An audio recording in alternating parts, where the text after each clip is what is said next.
Ayo bergabung di PKS Kota Bogor. Caranya gampang banget. Kamu tinggal isi data diri kamu melalui link berikut. Yuk, tunggu apa lagi? Kita jadi agen kebaikan bersama PKS Kota Bogor.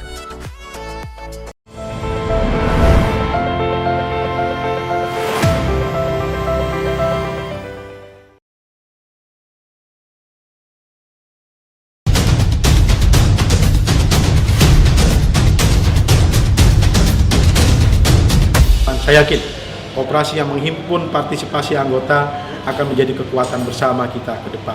Hidup koperasi, yuk kita selamatkan dan tingkatkan kemajuan koperasi kita, wabil khusus di Kota Bogor. Koperasi? Yes! Rentenir? No!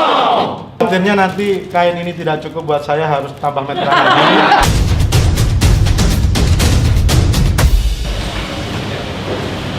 Koperasi terbukti bisa menjadi lembaga ekonomi rakyat yang bisa menguatkan sistem partisipatori dan menjadikan koperasi sebagai bagian dari kekuatan anggota. Dalam berbagai dekade, koperasi menjadi pilar ekonomi kerakyatan bangsa ini, dan di tengah pandemi terbukti menjadi salah satu pilar yang masih bisa bertahan.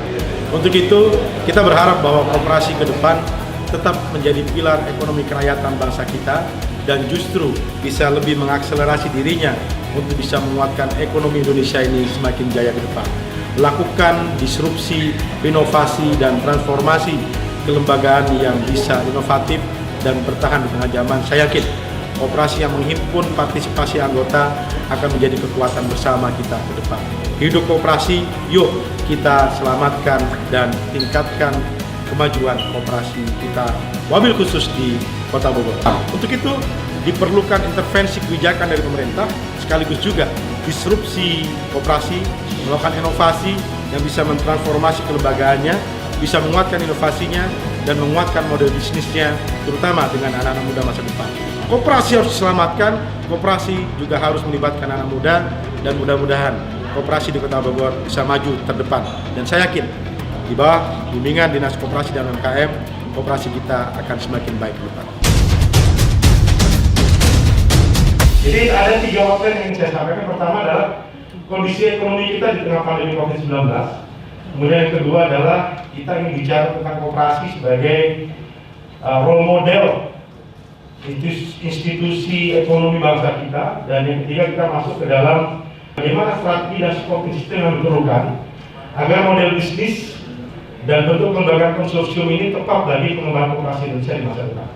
Nah, ada masalah, tentu akan ada solusi. Ada turunan, tentu akan ada naik.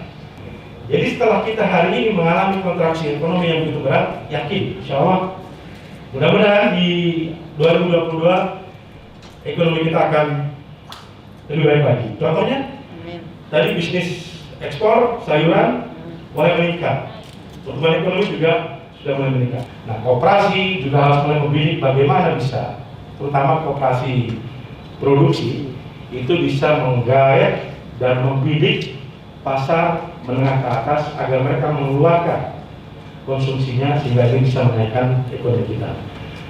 Ketiga yang paling penting hari ini adalah kolaborasi. Kekuatannya adalah kepada anggota. Membangun koperasi dan membangun toko. Tapi kalau benar tidak dibangun atas dasar keanggotaan, rata-rata kolaps. Tapi ada yang kemudian dia bisa bertahan karena apa? Dibangun oleh anggota. Loyalitas member itu sangat penting bagi institusi ekonomi kita.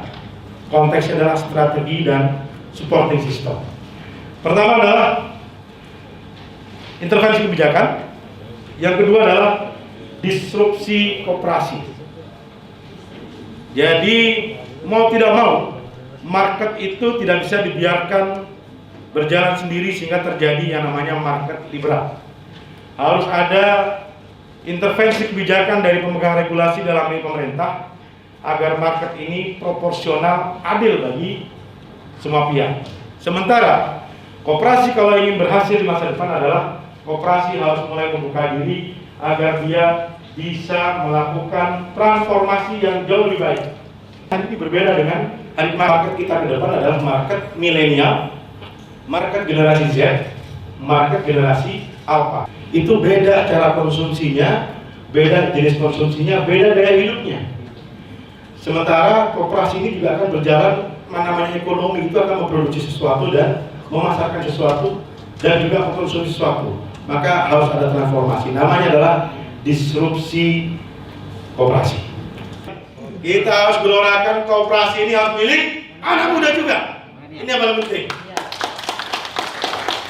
Mumpung hari ini anak-anak tidak suka jadi pegawai, mumpung hari ini anak-anak tidak suka jadi bawahan, daripada mereka bikin startup yang kecil-kecil, jadikan koperasi. Karena yang bisa menyelamatkan pilar ekonomi kerakyatan kita adalah generasi muda ke depan, dan koperasi harus diselamatkan oleh mereka.